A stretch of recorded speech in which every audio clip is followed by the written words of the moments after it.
Hi everyone, welcome back to Manju's maths. Manju's മാത്സിൻ്റെ ഇന്നത്തെ ക്ലാസ്സിലേക്ക് എല്ലാവർക്കും സ്വാഗതം. ആദ്യത്തെ ചോദ്യം, ആദ്യത്തെ 40 ഇരട്ട സംഖ്യകളുടെ തുക എത്ര? ഓപ്ഷൻസ് തന്നിട്ടുണ്ട്. 80, 420, 1640. ഇതൊന്നുമല്ല. ആദ്യത്തെ n ഇരട്ട സംഖ്യകളുടെ തുക എന്ന് പറയുന്നത് നമ്മൾ പഠിച്ചിട്ടുണ്ട്. n × n+1 എന്ന് പറയുന്ന ഇക്വേഷൻ വെച്ചിട്ടാണ് ചെയ്യുന്നത്. ഇവിടെ n എന്ന് പറയുന്നത് എത്രയാണ്? ആദ്യത്തെ 40 ഇരട്ട സംഖ്യകളുടെ തുകയാണ് ചോദിച്ചിരിക്കുന്നത്. അപ്പോൾ ഇവിടെ n എന്ന് പറയുന്നത് 40 ആണ്. അപ്പോൾ ഈ 40 എന്നുള്ളത് ഈ ഒരു ഇക്വേഷനിൽ സബ്സ്റ്റിറ്റ്യൂട്ട് ചെയ്യുക. സബ്സ്റ്റിറ്റ്യൂട്ട് ചെയ്യുമ്പോൾ 40 × 40 + 1 41. 40 × 41 ചെയ്യുമ്പോൾ നമുക്ക് കിട്ടുന്നത് 0, 4, 6, 1 1640 എന്നാണ് ആൻസർ കിട്ടുന്നത്. ഓപ്ഷൻ സി ആണ് റൈറ്റ് ആൻസർ. നെക്സ്റ്റ് ക്വസ്റ്റ്യൻ, 12,000 രൂപയ്ക്ക് വാങ്ങിയ ഒരു ടി വി 2,400 രൂപ നഷ്ടത്തിന് വിറ്റാൽ നഷ്ടശതമാനം എത്ര?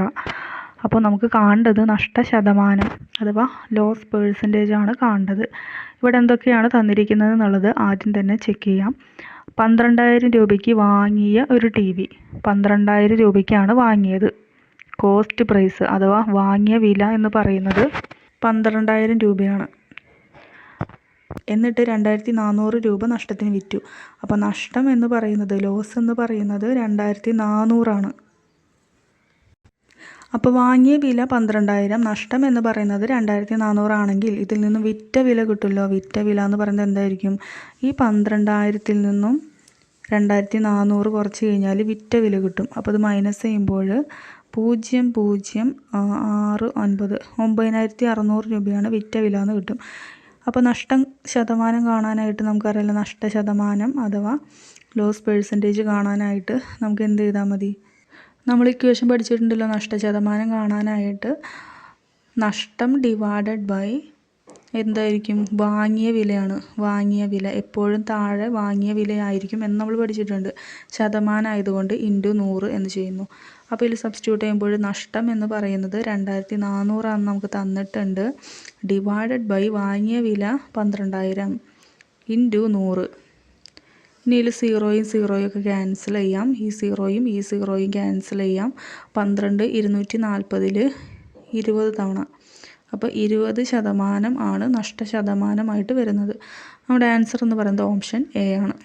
നെക്സ്റ്റ് ക്വസ്റ്റ്യൻ, ഒരു കാറ് 3 മണിക്കൂർ 45 km/h വേഗത്തിലും പിന്നീടുള്ള 6 മണിക്കൂർ 55 km/h വേഗത്തിലും പോയാൽ കാറിൻ്റെ ശരാശരി വേഗം എത്ര എന്നാണ് ചോദിച്ചിരിക്കുന്നത്. അപ്പോൾ നമുക്ക് കാണേണ്ടത് ആവറേജ് സ്പീഡ് അഥവാ ശരാശരി വേഗമാണ് കാണേണ്ടത്. അപ്പോൾ തന്നിട്ടുള്ളത് എന്തൊക്കെയാണെന്നുള്ളത് നോക്കാം. അപ്പോൾ ശരാശരി വേഗം കാണാനായിട്ട് നമുക്കറിയാം എന്താണ് ഇക്വേഷൻ നമ്മൾ പഠിച്ചത്. ശരാശരി വേഗം കാണാനായിട്ട് ശരാശരി വേഗം എന്ന് പറയുന്നത് ആകെ ദൂരം ഡിവൈഡഡ് ബൈ ആകെ സമയമാണ്. അപ്പോൾ ഇതിൽ സബ്സ്റ്റിറ്റ്യൂട്ട് ചെയ്ത് കഴിഞ്ഞാൽ ശരാശരി വേഗം നമുക്ക് കിട്ടും.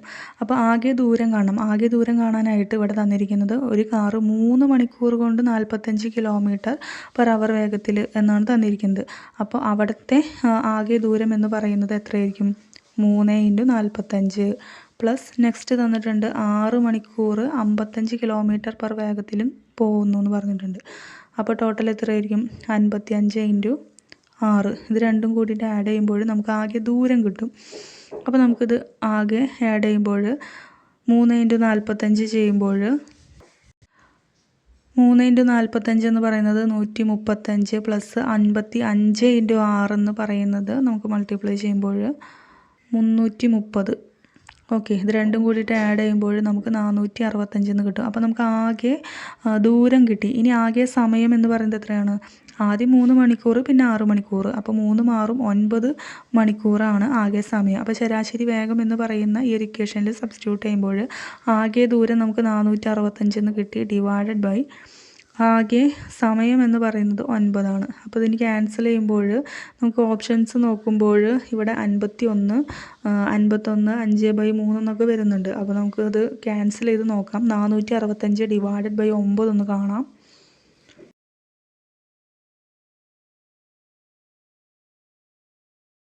465-നെ 9 കൊണ്ട് ഡിവൈഡ് ചെയ്യാണ്. 9 × 5 45. അപ്പോൾ 45 ബാലൻസ് 1 വരും 5. ഒരു തവണ പോവും 9. അപ്പോൾ 15-ൽ നിന്നും 9 മൈനസ് ചെയ്യുമ്പോൾ 6 എന്ന് കിട്ടും. അപ്പോൾ നമുക്കിതിനെങ്ങനെ എഴുതാം? 51 6/9 ഇസ് ഈക്വൽ ടു 51. ഇത് ക്യാൻസൽ ചെയ്യും 3-ൽ അല്ലേ, 2/3 എന്ന് കിട്ടും. അപ്പോൾ ഇതിൻ്റെ ആൻസർ എന്ന് പറയുന്നത് 51 2/3 എന്നാണ്. ഇവിടെ ഓപ്ഷൻസ് എയും ബിയും മാത്രമേ ഉള്ളൂ. ബാക്കി 2 ഓപ്ഷൻസ് ഇൻക്ലൂഡ് ചെയ്യാനായിട്ട് പറ്റിയിട്ടില്ല. അപ്പോൾ നമ്മുടെ ആൻസർ എന്ന് പറയുന്നത് ഇതാണ്. നെക്സ്റ്റ് ക്വസ്റ്റ്യൻ വില കാണുക. 0.000312 into 2 divided by 0.13 into 0.2 into 0.012. അപ്പോൾ ഇതിൻ്റെ വാല്യൂ നമുക്ക് കാണണം. അപ്പോൾ ഇവിടെ ശ്രദ്ധിക്കുകയാണെന്നുണ്ടെങ്കിൽ എല്ലാം ദശാംശ സംഖ്യകളാണ് തന്നിരിക്കുന്നത്. ഇവിടെ മുകളിൽ ദശാംശം കഴിഞ്ഞിട്ട് എത്ര സ്ഥാനം വന്നിട്ടുണ്ട്? 1 2 3 4 5 6 സ്ഥാനം വന്നിട്ടുണ്ട്. താഴെ നോക്കുമ്പോഴും 1 2 3 4 5 6. അപ്പോൾ മുകളിലും താഴെയും സെയിം നമ്പർ തന്നെയാണ് വന്നിരിക്കുന്നത്. അതായത് ദശാംശം കഴിഞ്ഞിട്ട് 6 സ്ഥാനമാണ് വന്നിരിക്കുന്നത്. അപ്പോൾ നമുക്കതിനെ എന്ത് ചെയ്യാൻ പറ്റും? ദശാംശമൊക്കെ കളഞ്ഞിട്ട് നമുക്ക് സംഖ്യയായിട്ട് എഴുതാൻ പറ്റും അല്ലേ. 312 into 2 divided by 13 into 2 into 12 എന്നായിട്ട് മാറും. ഇതെങ്ങനെയാണ് കിട്ടിയത്? അതായത് നിങ്ങൾക്കറിയാം മുകളിലും താഴെയും നമ്മൾ 100 കൊണ്ടോ 10 കൊണ്ടൊക്കെ മൾട്ടിപ്ലൈ ചെയ്യണം. ഇവിടെ പോയിൻ്റ് കഴിഞ്ഞിട്ട് 6 സ്ഥാനമാണുള്ളത്. അപ്പോൾ നമ്മൾ മുകളിലും താഴെയും എന്തുകൊണ്ടാണ് മൾട്ടിപ്ലൈ ചെയ്യേണ്ടത്? മുകളിൽ 6 0 വരണം അല്ലേ. 1 2 3 4 5 6 ഡിവൈഡഡ് ബൈ 1 2 3 4 5 6. അപ്പോൾ മുകളിലും താഴെയും നമ്മൾ ഈ ഒരു സംഖ്യ കൊണ്ട് മൾട്ടിപ്ലൈ ചെയ്യുമ്പോൾ ഈ ഒരു എക്സ്പ്രഷൻ എന്ന് പറയുന്നത് ദശാംശ സ്ഥാനങ്ങളൊക്കെ മാറിയിട്ട് സംഖ്യയായിട്ട് മാറും. ഇനി നമുക്കിതിനെ ക്യാൻസൽ ചെയ്യാമല്ലോ. രണ്ടും ക്യാൻസൽ ചെയ്ത് പോകും. 12 312 എത്ര തവണ പോകും എന്നുള്ളത് നോക്കാം. 12-നെ 6 കൊണ്ട് ഡിവൈഡ് ചെയ്യുമ്പോൾ 2 തവണ പോകും. 312-ൽ 6 എത്ര തവണ പോകും എന്നുള്ളത് നോക്കാം. 5 6 30, 12-ൽ 2, വീണ്ടും ഈ 2 52-ൽ, ഈ 2 4, 6 2 12, ഈ 13 26-ൽ 2 തവണ പോകും. ഇസ് ഈക്വൽ ടു 2 എന്ന ആൻസർ വരും. ഓപ്ഷൻ ബി ആണ് റൈറ്റ് ആൻസർ. നെക്സ്റ്റ് ക്വസ്റ്റ്യൻ 4 3/5-ൻ്റെ വ്യുൽക്രമം അഥവാ റെസിപ്രോക്കൽ എത്രയാണെന്നാണ് ചോദിച്ചിരിക്കുന്നത്. 4 3/5 ആണ്. വ്യുൽക്രമം എന്ന് പറഞ്ഞാൽ നമുക്കറിയാം നേരെ തിരിച്ചെഴുതുക അല്ലേ. അപ്പോൾ നമുക്കതൊന്ന് ചെയ്ത് നോക്കാം. അപ്പോൾ 4 3/5 എന്നാണ് തന്നിരിക്കുന്നത്. ഇതിന് വ്യുൽക്രമം കാണാനായിട്ട് ഇതിനെ നമുക്ക് ജസ്റ്റ് ഒന്ന് മാറ്റി എഴുതാം അല്ലേ. 4 3/5-നെ നമുക്ക് എങ്ങനെയാണ് മാറ്റി എഴുതുക? 4 + 3/5 ആണ് ഇത് അല്ലേ. Is equal to cross multiply ചെയ്യുമ്പോൾ 4 23 23/5 എന്ന് കിട്ടും. ഓക്കെ, ഇതാണ് 4 3/5 എന്ന് പറയുന്ന അതിൻ്റെ വാല്യൂ എന്ന് പറയുന്നത്. അപ്പോൾ ഇതിൻ്റെ റെസിപ്രോക്കലാണ് ചോദിച്ചിരിക്കുന്നത്. ഇതിൻ്റെ റെസിപ്രോക്കൽ എന്ന് പറയുമ്പോൾ ഇത് നേരെ തിരിച്ചെഴുതുക. അപ്പോൾ 5/23 എന്നായിരിക്കും നമ്മുടെ ആൻസർ. ഓപ്ഷൻ ഡി ആണ് റൈറ്റ് ആൻസർ. നെക്സ്റ്റ് ക്വസ്റ്റ്യൻ 12/5 21/6 9/4 18/3 ഇതിൻ്റെ ഉസാഗ എത്രയാണെന്നാണ് ചോദിച്ചിരിക്കുന്നത്. അപ്പോൾ ഭിന്നസംഖ്യകളാണ് തന്നിരിക്കുന്നത്. ഭിന്നസംഖ്യകളുടെ ഉസാഗ കാണാനായിട്ട് നമ്മൾ പഠിച്ചിട്ടുണ്ട്. എങ്ങനെയാണ് ഭിന്നസംഖ്യകളുടെ ഉസാഗ കാണാനായിട്ട്? അംശങ്ങളുടെ ഉസാഗ ഡിവൈഡഡ് ബൈ ഛേദങ്ങളുടെ ലസാഗു കണ്ടാൽ മതി. ഛേദങ്ങളുടെ ലസാഗു. ഓക്കെ, ഇത് കണ്ടു കഴിഞ്ഞാൽ ഈ ഭിന്നസംഖ്യകളുടെ ഉസാഗ കിട്ടും. ഒന്നുകൂടി റിപ്പീറ്റ് ചെയ്യാം. ഭിന്നസംഖ്യകളുടെ ഉസാഗ കാണാനായിട്ട് അംശങ്ങളുടെ ഉസാഗ ഡിവൈഡഡ് ബൈ ഛേദങ്ങളുടെ ലസാഗു കണ്ടാൽ മതി. അപ്പോൾ ഇവിടെ രണ്ടും കാണാം, ഉസാഗയും കാണാം ലസാഗു കാണാം. നമുക്ക് അംശങ്ങളുടെ ഉസാഗ ആദ്യം തന്നെ കാണാം. അംശം എന്ന് പറയുന്നത് മുകളിൽ കിടക്കുന്നതാണ്. അപ്പോൾ 12 21 9 18 ഇതിൻ്റെ ഉസാഗ കാണണം. അപ്പോൾ ആദ്യം തന്നെ ഇതിൽ കോമൺ ആയിട്ട് പോകുന്നത് 3-ൽ പോകും അല്ലേ. 3-ൽ 4 തവണ പോവും, 7 തവണ പോവും, 3 തവണ പോവും, 6 തവണ പോവും. ഓക്കെ, അപ്പോൾ ഇതിൻ്റെ ഉസാഗ എന്ന് പറയുന്നത് 3 ആണ്. അപ്പോൾ ഇസ് ഈക്വൽ ടു മുകളിൽ 3 എന്ന് വരും. ഇനി ഛേദങ്ങളുടെ ലസാഗു. ഛേദങ്ങൾ എന്ന് പറയുന്നത് താഴെ കിടക്കുന്നത് 5 6 4 3. ഇതിൻ്റെ ലസാഗു കാണുമ്പോൾ ആദ്യം 2-ൽ പോവും. 5-ൽ 2 പോകാത്തതുകൊണ്ട് 5 അങ്ങനെ എടുത്തെഴുതി. നെക്സ്റ്റ് 6-ൽ 3 തവണ പോവും, 4-ൽ 2 തവണ പോവും, 3 പോകാത്തതുകൊണ്ട് ഇറക്കിയിട്ട് എഴുതി. ഇനി ഇതിൽ 3 കോമൺ ആയിട്ട് പോലെ 3. അപ്പോൾ 5 എടുത്തെഴുതി, 3-ൽ 1 തവണ, 2 എടുത്തെഴുതി 1 തവണ. ഇനി ഇതെല്ലാം കൂടിയിട്ട് അങ്ങ് മൾട്ടിപ്ലൈ ചെയ്താൽ മതി. മൾട്ടിപ്ലൈ ചെയ്യുമ്പോൾ 3 × 2 6 × 5 30 × 2 60 എന്ന് കിട്ടും. ഓക്കെ, അപ്പോൾ അതാണ് ലസാഗു. താഴെ 60 എഴുതുന്നു. ഇസ് ഈക്വൽ ടു ഇത് ക്യാൻസൽ ചെയ്യുമ്പോൾ 20 1/20 എന്ന ആൻസർ കിട്ടും. ഓപ്ഷൻ എ ആണ് റൈറ്റ് ആൻസർ. നെക്സ്റ്റ് ക്വസ്റ്റ്യൻ 1 + 1/10 + 1/100 + 1/1000 എന്ന സംഖ്യയുടെ ദശാംശ രൂപം എത്ര?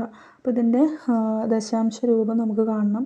നമുക്ക് ജസ്റ്റ് ഒന്ന് ചെയ്യാം. ആദ്യം 1 അതങ്ങനെ തന്നെ എടുത്തെഴുതി. 1/10 എന്ന് പറയുന്നത് പോയിൻ്റ് കഴിഞ്ഞിട്ട് ഒരു സ്ഥാനം വരും അല്ലേ, 0.1 പ്ലസ് 1/100 എന്ന് പറയുന്നത് പോയിൻ്റ് കഴിഞ്ഞിട്ട് 2 സ്ഥാനം വരും, അപ്പോൾ 0.01 എന്ന് വരും. പ്ലസ് 1/1000 എന്ന് പറയുമ്പോൾ പോയിൻ്റ് കഴിഞ്ഞിട്ട് 3 സ്ഥാനം വരും, 001. ഇതെല്ലാം കൂടിയിട്ട് ആഡ് ചെയ്യാം. ദശാംശ സംഖ്യകൾ ആഡ് ചെയ്യാനായിട്ട് നമുക്കറിയാം.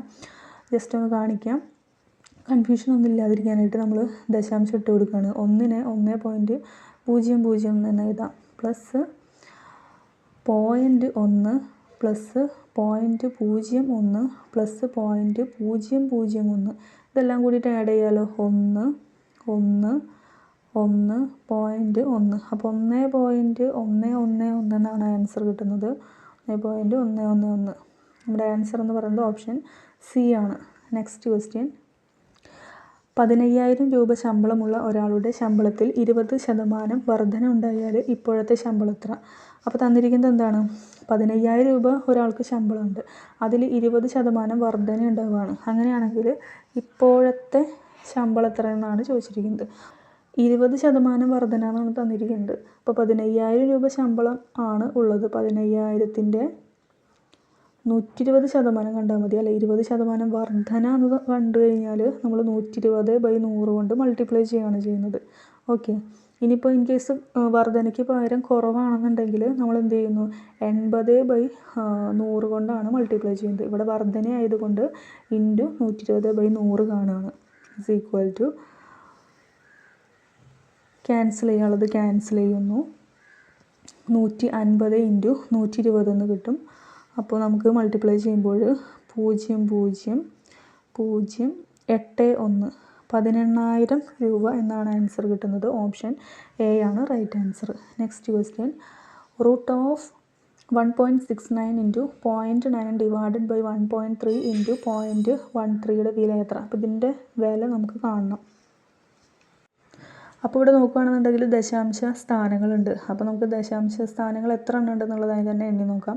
മുകളിൽ പോയിൻ്റ് കഴിഞ്ഞിട്ട് ടോട്ടൽ 1 2 3 സ്ഥാനങ്ങളുണ്ട്. താഴെയും പോയിൻ്റ് കഴിഞ്ഞിട്ട് 1 2 3 സ്ഥാനങ്ങളുണ്ട്. അപ്പോൾ മുകളിലും താഴെയും ദശാംശം കഴിഞ്ഞിട്ട് ഒരേ സ്ഥാനമുള്ളത് കൊണ്ട് നമുക്കിനി എന്താ പറയുക, 100 കൊണ്ടോ 10 കൊണ്ടോ 100 കൊണ്ടോ 1000 കൊണ്ടോ ഒന്നും മൾട്ടിപ്ലൈ ചെയ്ത് സമയം കളയേണ്ട ഒരു ആവശ്യമില്ല.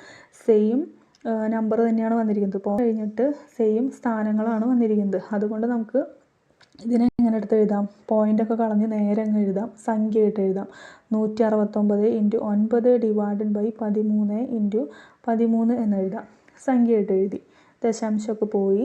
അപ്പോൾ ഇനി നമുക്ക് എങ്ങനെ ചെയ്യാം? 169ൻ്റെ റൂട്ട് എന്ന് പറയുന്നത് നമുക്കറിയാം 13 ആണ്. 9ൻ്റെ റൂട്ട് 3 ആണ്. റൂട്ട് താഴെ എന്ത് വരും? Root 13 into 13. അപ്പോൾ ഒരു 13 പുറത്ത് വരും അല്ലേ. ഇനി ഇത് ക്യാൻസൽ ചെയ്യാനുള്ളത് ക്യാൻസൽ ചെയ്യാം. ആൻസർ എന്ന് പറയുന്നത് 3 ആണ്. ഓപ്ഷൻ സി ആണ് right answer. Next question. 23 25 20 22 X 24 എന്നീ 6 സംഖ്യകളുടെ ശരാശരി 26 ആയാൽ എക്സിൻ്റെ വില എന്ത്? അപ്പോൾ ശരാശരിയുമായി ബന്ധപ്പെട്ട ഒരു ക്വസ്റ്റ്യനാണ് ചോദിച്ചിരിക്കുന്നത്. ആകെ 6 സംഖ്യകൾ തന്നിട്ടുണ്ട്, അതിൻ്റെ ശരാശരി 23 എന്നാണ് തന്നിരിക്കുന്നത്. അപ്പോൾ എക്സിൻ്റെ വില നമുക്ക് കാണണം. അപ്പോൾ ശരാശരിയുടെ ഫോർമുലയൊക്കെ നമുക്ക് അറിയുന്നതാണ്. ശരാശരി അഥവാ ആവറേജ് എന്ന് പറയുന്നത് ആകെ തുക ഡിവൈഡഡ് ബൈ ആകെ എണ്ണാണ്. അപ്പോൾ ഇതിൽ സബ്സ്റ്റിറ്റ്യൂട്ട് ചെയ്യുമ്പോൾ ശരാശരി 23 തന്നിട്ടുണ്ട്. ടോട്ടൽ എന്ന് പറയുന്നത് ഇതെല്ലാം കൂടിയിട്ട് ആഡ് ചെയ്യുന്നു.